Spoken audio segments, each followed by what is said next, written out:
Hello guys, codemalayalam സ്വാഗതം. So ഈ സീരീസിനകത്ത് നമ്മൾ വെബ് ഡെവലപ്മെൻറ്റിൻ്റെ, അതായത് ഫ്രണ്ട് ആൻഡ് വെബ് ഡെവലപ്മെൻറ്റിൻ്റെ വളരെ അത്യാവശ്യമായിട്ടുള്ളൊരു ടോപ്പിക്കാണ് കവർ ചെയ്യാൻ പോകുന്നത്, CSS.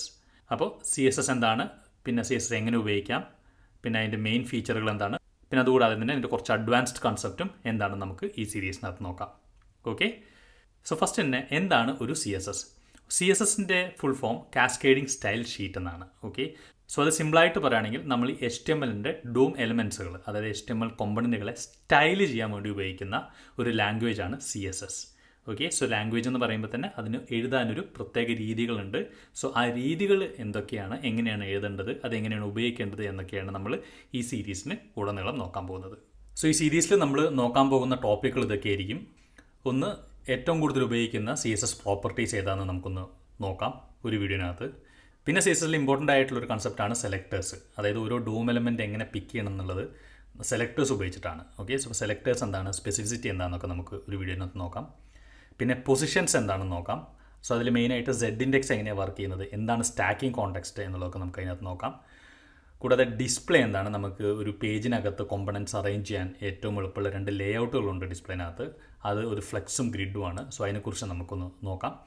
സോ അതുകൂടാതെ നമുക്ക് ട്രാൻസിഷനും അനിമേഷനും കുറിച്ച് ജസ്റ്റ് ഒരു ഇൻട്രൊഡക്ഷൻ തരാം ഈ ഒരു സീരീസിനകത്ത്. പിന്നെ കൂടാതെ CSSൻ്റെ തന്നെ പുതിയൊരു കൺസെപ്റ്റാണ് ലേയേഴ്സ്. ലേയേഴ്സ് എന്താണ്, ഈ കാസ്കേഡിംഗ് എന്ന് പറഞ്ഞ കൺസെപ്റ്റ് എന്താണ് എന്നുള്ളത് കൂടി നമുക്ക് നോക്കാം. ഇപ്പോൾ CSSനെ തന്നെ നമുക്ക് കാണാം കാസ്കേഡിംഗ് സ്റ്റൈൽ ഷീറ്റാണ് CSSൻ്റെ ഫുൾ ഫോം. അതിലിപ്പോൾ കാസ്കേഡിംഗ് എന്നുള്ളതുകൊണ്ട് എന്താ ഉദ്ദേശിക്കുന്നത് നമുക്ക് അതിനകത്ത് നോക്കാം. സോ അത് കൂടാണ്ട് നമുക്ക് SCSS എന്ന് പറഞ്ഞ ഒരു വേറൊരു ലാംഗ്വേജും കൂടി നോക്കാം. സോ അത് CSS എളുപ്പമാക്കാൻ സഹായിക്കുന്ന ഒരു ലാംഗ്വേജാണ്. സോ അതിൻ്റെ ഒരു ഇൻട്രൊഡക്ഷനും കൂടി നമുക്ക് ഈ സീരീസിനകത്ത് നോക്കാം. ഓക്കെ, സോ ഫസ്റ്റ് അത് മനസ്സിലാക്കാൻ വേണ്ടിയിട്ട് നമുക്കൊരു ചെറിയൊരു HTML സാമ്പിൾ പേജ് എഴുതാം. എന്നിട്ട് എങ്ങനെയാണ് ഈ CSS ഉപയോഗിക്കുന്നത് നോക്കാം. ഓക്കെ, സോ ഫസ്റ്റ് നമുക്ക് കോഡിലേക്ക് കിടക്കാം. സോ ഞാൻ VS കോഡ് തുറന്നിട്ടൊരു empty ഡയറക്ടറി എടുത്തിട്ടുണ്ട്. സോ അതിനകത്ത് നമുക്കൊരു ഫയൽ ഉണ്ടാക്കാം, index.html. ഓക്കെ, എന്നിട്ട് നമുക്ക് അതിനകത്തൊരു ഡിഫോൾട്ട് HTML പേജ് ഉണ്ടാക്കാം. സോ ഇതിനകത്ത് ജസ്റ്റ് CSS റീൽ കൊടുക്കാം. ഓക്കെ, എന്നിട്ട് ഈ ബോഡിക്കകത്ത് നമുക്ക് ഒരു പാരൻ്റ് ഒരു div ടാഗ് കൊടുക്കാം. അതിനകത്ത് നമുക്ക് ഇതേപോലെ കുറച്ച് div ടാഗ്സുകൾ കൊടുക്കാം, 2 div ടാഗ് കൊടുക്കാം. ഓക്കെ, ഈ div ടാഗിനകത്ത് നമുക്ക് ടോപ്പിൽ ഒരു 3 എലമെൻറ്റ്, അതൊരു 3 div tag, head 1, head 2, head 3 എന്ന് പറഞ്ഞു കൊടുക്കാം. താഴത്തെ div ടാഗിനകത്ത് നമുക്ക് ഒരു പാരഗ്രാഫ് കൊടുക്കാം.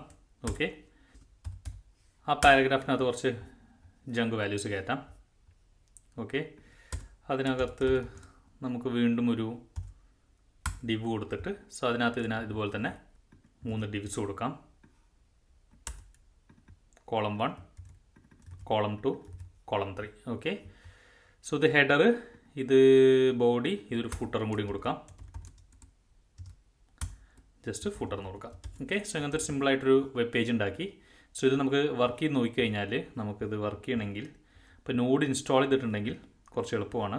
നമ്മളൊരു ടെർമിനൽ എടുക്കുക, എന്നിട്ട് npx http സെർവർ എന്ന് കൊടുത്തു കഴിഞ്ഞാൽ ഈ ഒരു ഡയറക്ടറിയിലൊരു ലോക്കൽ സെർവർ ഉണ്ടാവും. അപ്പോൾ നമ്മൾ ഈ ലിങ്കിൽ ക്ലിക്ക് ചെയ്ത് കഴിഞ്ഞാൽ, സോ ഇതാണ് നമ്മുടെ വെബ് പേജ്. സോ ഈ വെബ് പേജ് നോക്കിക്കഴിഞ്ഞാൽ നമുക്ക് മനസ്സിലാവും ഇതിനകത്ത് പ്രത്യേകിച്ച് ഒരു സ്റ്റൈലും ഇല്ല, പ്ലെയിൻ വെബ്സൈറ്റുകളാണ്.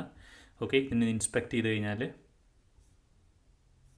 ഇപ്പോൾ നോക്കിക്കഴിഞ്ഞാൽ, സോ ഇതിനകത്ത് ഓരോ എലമെൻറ്റുകളും നമ്മൾ ഇട്ടിട്ടുണ്ട്. സോ ഈ എലമെൻറ്റ് പ്രത്യേകിച്ച് അങ്ങനെ സ്റ്റൈലുകളൊന്നുമില്ല. ഫുട്ടർ ഇവിടെ ഉണ്ട്, ഹെഡർ നമ്മൾ ഇവിടെ ഇട്ടിട്ടുണ്ട്, ബോഡിയിലത്തെ എലമെൻറ്റ്സ് ഇവിടെ ഉണ്ട്.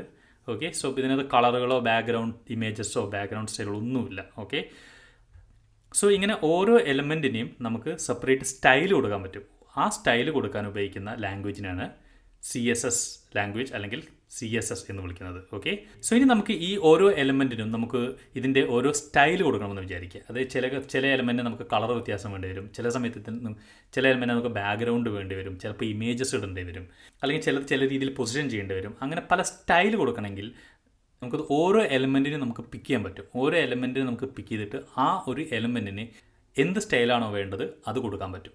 ഓക്കെ, ഫോർ എക്സാമ്പിൾ നമുക്ക് ഈ ഒരു എലമെൻറ്റിന് വേണമെങ്കിൽ നമുക്ക് ബാക്ക്ഗ്രൗണ്ട് കളർ കൊടുക്കാൻ പറ്റും, നമുക്ക് വേണമെങ്കിൽ കളർ കൊടുക്കാൻ പറ്റും, നമുക്കിതിൻ്റെ ഫോണ്ട് സൈസ് മാറ്റാൻ പറ്റും, പിന്നെ ഇതിൻ്റെ ബോർഡർ എന്നുള്ള സ്പേസിങ് ഇല്ലേ അത് മാറ്റാൻ പറ്റും, അതുപോലെ തന്നെ ഇതിൻ്റെ പുറത്തുള്ള എലമെൻറ്റ്സുമായിട്ടുള്ള സ്പേസിങ് അത് വേണമെങ്കിൽ മാറ്റാൻ പറ്റും. പിന്നെ ഇതിനെ നമുക്ക് പല രീതിയിൽ പൊസിഷൻ ചെയ്യാൻ പറ്റും. അതുപോലെ തന്നെ വേണമെങ്കിൽ നമുക്ക് ഇതിനെ റൊട്ടേറ്റ് ചെയ്യിക്കാൻ പറ്റും. ഇതുപോലെ തന്നെ വേണമെങ്കിൽ ചെറിയ അനിമേഷൻസ് കൊടുക്കാൻ പറ്റും. അങ്ങനെ ഒരുപാട് കാര്യങ്ങൾ നമുക്ക് CSS ഉപയോഗിച്ചിട്ട് നമുക്കൊരു ഡോം എലമെൻറ്റിൽ ചെയ്യാൻ പറ്റും. ഓക്കെ, ഫസ്റ്റ് നമുക്ക് ഒരു സ്റ്റൈല് ഒരു എലമെൻറ്റിനകത്തോട്ട് എങ്ങനെ ആഡ് ചെയ്യാം എന്ന് നോക്കാം. ഓക്കെ, നമ്മളുടെ കോഡ് ഇതാണ്. ഓക്കെ, സോ ഫോർ എക്സാമ്പിൾ നമ്മൾ നേരത്തെ പറഞ്ഞ പോലെ തന്നെ നമ്മൾ ഈ പാരഗ്രാഫിൻ്റെ ബാക്ക്ഗ്രൗണ്ട് കളർ ഗ്രീൻ ആക്കണം. ഓക്കെ, സോ സിമ്പിളായിട്ടുള്ളൊരു എക്സസൈസ് എടുക്കാം. സോ അതെങ്ങനെയാണ് ചെയ്യാൻ നോക്കാം. അതിന് 3 രീതിയിൽ നമുക്ക് സ്റ്റൈൽ ആഡ് ചെയ്യാനുള്ള ഓപ്ഷൻസ് ഉണ്ട്. സോ ഫസ്റ്റ് ഓപ്ഷനാണ് inline styling. So inline styling നമ്മൾ ഇതിനകത്തൊരു സ്റ്റൈൽ എന്ന് പറഞ്ഞൊരു ആട്രിബ്യൂട്ട് ഉണ്ടാവും. ഏതൊരു എലമെൻറ്റിനകത്തും ഈ ഒരു ആട്രിബ്യൂട്ട് ഉണ്ട്. സ്റ്റൈൽ എന്ന് പറഞ്ഞ ആട്രിബ്യൂട്ട് ഉണ്ട്. HTML ഒരു പ്രത്യേകത, ഏതൊരു ആട്രിബ്യൂട്ടും സ്ട്രിങ് ആയിട്ടാണ് എടുക്കുക. ഓക്കെ, വേറെ ഒരു വാല്യൂസ് കൊടുക്കാൻ പറ്റില്ല, സ്ട്രിങ് ആയിട്ടാണ് കൊടുക്കണം. അതുകൊണ്ട് നമ്മൾ കോഡ്സിനകത്ത് കൊടുക്കുകയാണ്. എന്നിട്ട് കീ വാല്യൂ പെയറുകളായിട്ടാണ് കൊടുക്കുന്നത്. എല്ലാ CSS സ്റ്റൈലിനും ഒരു കീ ഉണ്ടാവും. അതിന് ഒന്നിൽ കൂടുതൽ വാല്യൂസും എടുക്കാൻ പറ്റും. ഫോർ എക്സാമ്പിൾ ബാക്ക്ഗ്രൗണ്ട് കളർ ആണെങ്കിൽ ബാക്ക്ഗ്രൗണ്ട് കളർ എന്നൊരു കീ ഉണ്ടാവും. ഓക്കെ, അതിന് അതിൻ്റെ വാല്യൂസ് ഏത് കളറാണോ കൊടുക്കേണ്ടത് അതായിരിക്കും അതിൻ്റെ വാല്യൂസ്. ഓക്കെ, ഏതൊക്കെ കീ ആണ് CSS സപ്പോർട്ട് ചെയ്യുന്നുള്ളത് അതിൻ്റെ ഡോക്യുമെൻറ്റേഷൻസിനകത്ത് ഉണ്ടാവും. സോ ഒരുപാട് കീസ് ഉണ്ട്, ഒരു 100 കണക്കിന് കീസ് ഉണ്ട് ഒരു CSSൽ. പക്ഷെ നമുക്ക് ഈ ഒരു ട്യൂട്ടോറിയൽ സീരീസിനകത്ത് അത്യാവശ്യം ഉപയോഗിക്കുന്ന കീസൊക്കെ നമുക്ക് കവർ ചെയ്തു പോകാം. ഓക്കെ, ബാക്കി നമ്മൾക്ക് മിക്കവാറും ഗൂഗിൾ അടിച്ച് കഴിഞ്ഞാൽ ഒരുവിധ എല്ലാ കീസും കിട്ടും. അങ്ങനെയാണ് നമുക്ക് ചെയ്തു പോകുന്നത്. ഓക്കെ, സോ ബേസിക്കലി ഒരു കീ വാല്യൂ പെയറായിട്ടാണ് സ്റ്റൈൽ കൊടുക്കുക. ഓക്കെ, സോ ഇവിടെ നമുക്ക് ബാക്ക്ഗ്രൗണ്ടിൻ്റെ കളർ മാറ്റാനുള്ള കീ ബാക്ക്ഗ്രൗണ്ട് കളർ എന്നുള്ളതാണ്. അപ്പോൾ നമുക്കത് ബാക്ക്ഗ്രൗണ്ട് കളർ കൊടുക്കാം. എന്നിട്ട് അതിൻ്റെ വാല്യൂസ് കൊടുക്കാം. സോ അത് കൊടുക്കേണ്ടത് എങ്ങനെയാണ്, ബാക്ക്ഗ്രൗണ്ട് കളർ കീ കൊടുത്തു, അതിൻ്റെ വാല്യൂ കോളൻ ഇട്ട ശേഷം നമുക്ക് ഇഷ്ടംപോലെ കീസ് നമ്മൾക്ക് ഇങ്ങനെ സ്ട്രിങ് ആയിട്ട് സെലക്ട് ചെയ്യാം. ഗ്രീൻ വേണമെങ്കിൽ ഗ്രീൻ എന്ന് കൊടുക്കാം. മിക്കവാറും ഒരുപാട് കളേഴ്സ് ഇതേപോലെ സ്ട്രിങ് സപ്പോർട്ട് ചെയ്യുന്നുണ്ട്. ഓക്കെ, സോ അങ്ങനെ കൊടുക്കാം. സോ അപ്പോൾ ഇതാണ് അതിൻ്റെ കീ, ഇതാണ് അതിൻ്റെ വാല്യൂ. ഓക്കെ, സോ ഇങ്ങനെ കൊടുത്തു കഴിഞ്ഞാൽ നമ്മളത് റിഫ്രഷ് ചെയ്ത് കഴിഞ്ഞാൽ നമ്മുടെ ഈ എലമെൻറ്റിൻ്റെ സ്റ്റൈലിൻ്റെ ബാക്ക്ഗ്രൗണ്ട് ഗ്രീനായി. ഓക്കെ, സോ ഇങ്ങനെയാണ് നമ്മൾ ഒരു ഇൻലൈൻ സ്റ്റൈൽ കൊടുക്കുന്നത്. അപ്പോൾ ഒരു എലമെൻറ്റിന് ഒരു സ്റ്റൈലല്ല, ഒന്നിൽ കൂടുതൽ സ്റ്റൈലുകൾ എടുക്കാൻ പറ്റും. ഓക്കെ, ഫോർ എക്സാമ്പിൾ ഇതിൻ്റെ ബാക്ക്ഗ്രൗണ്ട് അല്ല, നമ്മൾക്ക് ടെക്സ്റ്റിൻ്റെ കളർ മാറ്റണം. സോ ടെക്സ്റ്റിൻ്റെ കളർ മാറ്റണമെങ്കിൽ അതിന് കളർ എന്ന് പറഞ്ഞൊരു കീ ആണ്. അപ്പോൾ അടുത്ത കീ കൊടുക്കണമെങ്കിൽ ഒരു കീ വാല്യൂവിനെ സെപ്പറേറ്റ് ചെയ്യുന്നത് സെമി കോളൻ വെച്ചിട്ടാണ്. സെമി കോളൻ ഇടുക, എന്നിട്ട് അടുത്ത കീ കൊടുക്കുക കളർ. ഓക്കെ, എന്നിട്ട് നമുക്ക് വൈറ്റ് അങ്ങനെ കൊടുക്കാം. ഓക്കെ, ഇതിനിടയിൽ സ്പേസുകളൊന്നും ഒരു വിഷയമല്ല. നമുക്ക് സ്പേസുകൾ ഇതിലൊന്നും അങ്ങനെ സ്ട്രിക്റ്റ് ഇല്ല. ആകെ കോളനും ഈ പറയുന്ന സെമി കോളനൊക്കെ മര്യാദയ്ക്ക് ഇട്ടാച്ചാൽ മതി. ഓക്കെ, സോ ഇത് കൊടുത്തു കഴിഞ്ഞാൽ കളർ വൈറ്റായി, ബാക്ക്ഗ്രൗണ്ട് കളർ ഗ്രീനായി. ഓക്കെ, സോ ഇതാണ് one way of giving style, അതാണ് ഇൻലൈൻ സ്റ്റൈലിംഗ്. ഓക്കെ, സോ ഇനി വേറെ രീതിയിൽ നമുക്ക് സ്റ്റൈൽ കൊടുക്കാം. നമ്മളിങ്ങനെ ഇൻലൈൻ സ്റ്റൈൽ കൊടുക്കണ്ട. സോ ഇതിന് പകരം നമുക്ക് ഈ HTML എവിടെ വാങ്ങിച്ചാൽ, ഹെഡിലോ ബോഡിയിലോ എവിടെ വാങ്ങിച്ചാൽ നമുക്ക് ഒരു സ്റ്റൈൽ എന്ന് പറഞ്ഞൊരു ടാഗ് ഉണ്ടാക്കാം. എന്നിട്ട് അതിനകത്ത് നമുക്ക് ഈ സ്റ്റൈൽ പറഞ്ഞു കൊടുക്കാം. Okay, background colour green, colour white. Okay, അങ്ങനെ പറഞ്ഞു കൊടുക്കുമ്പോഴൊരു പ്രശ്നം എന്താണെന്ന് വെച്ച് കഴിഞ്ഞാൽ ഇതിൽ ഏത് എലമെൻറ്റിനാണ് സ്റ്റൈൽ കൊടുക്കുന്നതും കൂടി നമ്മൾ പറഞ്ഞു കൊടുക്കണം. ഓക്കെ, ഫോർ എക്സാമ്പിൾ ഇവിടെ P ടാഗിനാണ് പറഞ്ഞു കൊടുക്കണമെങ്കിൽ ഫസ്റ്റ് നമ്മൾ ഏത് എലമെൻറ്റിനാണ് പറഞ്ഞു കൊടുക്കണം. അതിന് P എന്ന് എഴുതും, കേർലി ബ്രേസിനകത്ത്. എന്നിട്ട് നമുക്ക് സ്റ്റൈൽ ഇതേപോലെ തന്നെ പറഞ്ഞു കൊടുക്കാം. ഓക്കെ, സോ ഇവിടെ സെമി കോളൻ കഴിഞ്ഞാൽ അടുത്ത ലൈനിലിടാം. ഓക്കെ, ഓരോ കീയും ഓരോ വാല്യൂം ഒരു ലൈനിലിടാം. എൻഡ് ചെയ്യുന്നത് സെമി കോളനിലാണ് മാത്രം. ഇവിടെ ഇതേപോലെ തന്നെ കീയും വാല്യൂം സെമി കോളനിലാണ് എൻഡ് ചെയ്യുന്നത്. പക്ഷേ ഇവിടെ ഒറ്റ സ്ട്രിങ് ആയിട്ടാണ് നമ്മൾ കൊടുക്കുന്നത്. സോ ഇവിടെ വേണമെങ്കിൽ നമുക്ക് സെപ്പറേറ്റ് ലൈനിൽ കൊടുക്കാം. അതുകൊണ്ട് എഴുതാനും എളുപ്പമുണ്ടാവും. ഓക്കെ, സോ അങ്ങനെ ചെയ്യുവാണെങ്കിൽ നമുക്ക് ഇത് ഇങ്ങനെ കൊടുക്കണ്ട, ഇതിവിടെ കൊടുക്കാം. ഓക്കെ, സോ നമുക്ക് റിഫ്രഷ് ചെയ്യുമ്പോൾ അതുപോലെ തന്നെയാണ് വർക്ക് ചെയ്യുന്നത്. നമുക്ക് വേണമെങ്കിൽ ഇവിടെ ചേഞ്ചിന് ജസ്റ്റ് റെഡ് എന്ന് കൊടുക്കാം. വർക്ക് ചെയ്യുന്നതെന്ന് നോക്കാൻ വേണ്ടിയിട്ട് റിഫ്രഷ് ചെയ്യുമ്പോൾ റെഡായി. കാരണം എന്താണ്, ഇവിടെ P എന്ന് പറഞ്ഞ ടാഗിലാണ് നമ്മൾ ഈ സ്റ്റൈൽ കൊടുത്തിരിക്കുന്നത്. സോ അവനിവിടെ പോയി P സെർച്ച് ചെയ്യും, Pയിൽ സ്റ്റൈൽ കൊടുക്കും. ഓക്കെ, ഇങ്ങനെ കൊടുക്കുന്നതിൻ്റെ ഒരു ഡിസഡ്വാൻറ്റേജ് ഉണ്ട്. ഇങ്ങനെ കൊടുക്കുന്ന ഡിസഡ്വാൻറ്റേജ് 2 P ഉണ്ട്. ഇപ്പോൾ 2 P ടാഗ് ഉണ്ട്. ഓക്കെ, അപ്പോൾ എവിടെയൊക്കെ P ടാഗ് ഉണ്ടോ അവിടെയൊക്കെ അവൻ ഈ റെഡ് കളർ കൊടുക്കും. ഓക്കെ, സോ ഇനി നമുക്ക് ചില P ടാഗിന് കൊടുത്താൽ മതി, ചില P ടാഗിന് കൊടുക്കണ്ട. ഓക്കെ, സോ അങ്ങനെ നമുക്ക് ചെയ്യാൻ പറ്റും. സോ അതിന് നമ്മൾ സെലക്ടേഴ്സാണ് ഉപയോഗിക്കുന്നത്. സോ സെലക്ടേഴ്സ് നമുക്ക് ഇനി വരുന്ന വീഡിയോസുകളിൽ പറയാം. സോ ഇപ്പോൾ നമ്മൾ എങ്ങനെയൊക്കെ സ്റ്റൈൽ കൊടുക്കാമെന്ന് മാത്രം കോൺസെൻട്രേറ്റ് ചെയ്യാം. ഓക്കെ, സോ ഇതാണ് രണ്ടാമത്തെ മെത്തേഡ്. അതായത് നമ്മൾ ഒരു സ്റ്റൈൽ എന്ന് പറഞ്ഞ ടാഗ് എഴുതിയിട്ട് നമുക്ക് സ്റ്റൈൽ കൊടുക്കാം. ഇവിടെ ഒന്നിൽ കൂടുതൽ സ്റ്റൈൽ കൊടുക്കാം. അടുത്ത സ്റ്റൈൽ കൊടുക്കണം. അപ്പോൾ ഡിവിന് നമുക്ക് സ്റ്റൈൽ കൊടുക്കണം. ഡിവിന് നമുക്ക് കളർ ലൈറ്റ് ഗ്രേ കൊടുക്കണം. ഓക്കെ, സോ ഇതിൻ്റെ അടിയിൽ ഇങ്ങനെ കൊടുക്കാം. റിഫ്രഷ് ചെയ്ത് കഴിഞ്ഞാൽ എല്ലാം ഏതൊക്കെ ഡിവ് ഉണ്ടോ അതിൻ്റെ കളറൊക്കെ ലൈറ്റ് ഗ്രേ ആവും. സോ നമുക്കിങ്ങനെ എത്ര സ്റ്റൈൽസ് വേണമെങ്കിൽ ഇവിടെ കൊടുത്തിട്ട് പോകാം. ഓക്കെ, സോ ഇതാണ് രണ്ടാമത്തെ വഴി. ഇനി മൂന്നാമത്തെ ഒരു വഴി എന്ന് പറഞ്ഞു കഴിഞ്ഞാൽ ഇത് നമുക്ക് ഇതിനകത്ത് എഴുതണമെന്നില്ല, ഈ HTML ഫയലിനകത്ത് എഴുതണമെന്നില്ല. നമുക്ക് വേറൊരു ഫയൽ ഉണ്ടാക്കാം, ഒരു CSS ഫയൽ. ഓക്കെ, എന്നിട്ട് അതിനകത്ത് നമുക്ക് ഇതുപോലെ തന്നെ സ്റ്റൈലിനകത്ത് എങ്ങനെ കൊടുത്തിരിക്കുന്നത് അതുപോലെ തന്നെ നമുക്കവിടെ കൊടുക്കാൻ പറ്റും. ഓക്കെ, ഫോർ എക്സാമ്പിൾ നമുക്കവിടെ ഒരു ഫയൽ ഉണ്ടാക്കാം, CSS എക്സ്റ്റൻഷൻ വെച്ചിട്ട്. എന്നിട്ട് നമ്മളുടെ ഈ സ്റ്റൈല് മൊത്തം നമുക്ക് ഇവിടുന്ന് എടുത്തിട്ട്, ഇപ്പോൾ ഈ സ്റ്റൈൽ എന്ന് പറഞ്ഞ ടാഗിൻ്റെ ആവശ്യമില്ല, അത് ഇവിടെ പേസ്റ്റ് ചെയ്യാം.